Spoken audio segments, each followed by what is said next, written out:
In 2005, they dropped the baton. In 2009, they were disqualified. In 2011, they fell to the ground. In fact, the Washington Post has a list of several occasions where the USA team has dropped, been disqualified, or fumbled the baton during the relays. The list is quite long and goes as far back as 1912, the most recent incident being the Tokyo Olympics. I want to make this clear, the point of this video is not to bash these athletes. These individuals are champions and deserve the utmost respect for their athletic ability. They were to do things that most humans cannot. The goal of this video is to actually look at a few theories, solutions, and create more dialogue around this topic. First, we must ask, how hard is a baton handoff? Well, unlike the longer relays such as the 4x400, where the person receiving the baton waits and turns around, in a 4x100, a handoff happens when both runners are near their top speed with a blind pass, meaning the sprinter who is receiving the baton isn't looking at the person who is handing it to them. Some teams use a cue such as stick, which they yell in order for the receiving sprinter to extend their arm. This itself has its own obstacles too. One, it's hard to overhear over a loud crowd. Two, it's possible to mistake the cue from another team for your team. Then there's the fact that you have two very fast human beings running inside of one single lane. The timing has to be precise. If the receiving sprinter starts too early, the sprinter carrying the baton may not reach them in time within the exchange zone, resulting in a disqualification. On the other hand, if the receiving sprinter starts too late, they might not have enough time to match the speed of the incoming sprinter, which messes up the rhythm. For this reason, athletes set a piece of tape on the ground. When they see the incoming sprinter reach that tape, they know they need to start running in order to match their speed. At least this is how I understand it. I'm not an expert in the relays and baton passing, nor do I claim to be. Essentially, the baton moves at a very high speed, passing it is highly technical, and the athletes have very little room for error. Now, let's talk about what happened in the Tokyo Olympics where they faced this issue once again during the second handoff. The fumble happened as Curley passed the baton to Baker.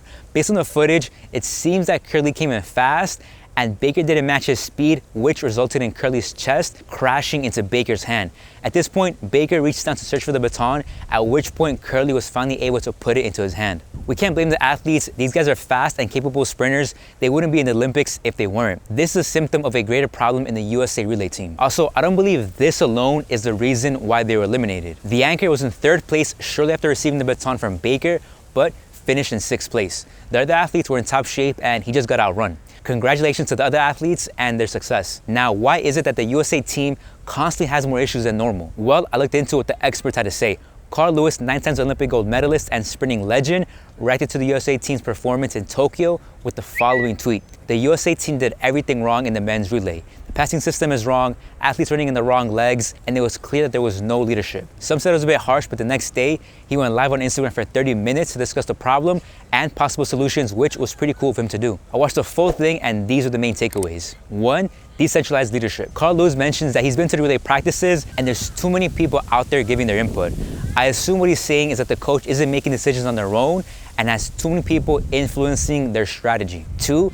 Athletes placed in incorrect positions. The argument being that certain athletes are more comfortable in certain positions. Not due to their speed necessarily, but due to the technical component of the race. For example, an anchor is the last one to receive the baton. They don't have to worry about passing, only receiving and running to the finish line. Whereas the person running the second and third leg has to be very comfortable with the baton handoff because they have to both receive and pass. Even if you have very fast sprinters, if you place them in incorrect positions, it could be disastrous. 3. Poor systems. Carl Lewis recommends creating a manual for the USA team so that all the technical components are outlined. I'm no expert on strategy and technique of a relay race, but it appears to be highly technical, so I'm surprised that there isn't already some sort of standard operating procedure for how they approach all these components. Maybe it's tough to standardize the technical components because it may vary depending on the athletes, but Carl Lewis is a master of his craft when it comes to the sport, so there must be some validity to what he's saying. Here's another theory. This is my theory, and I might be completely off, but what if the relay coach or coaches are just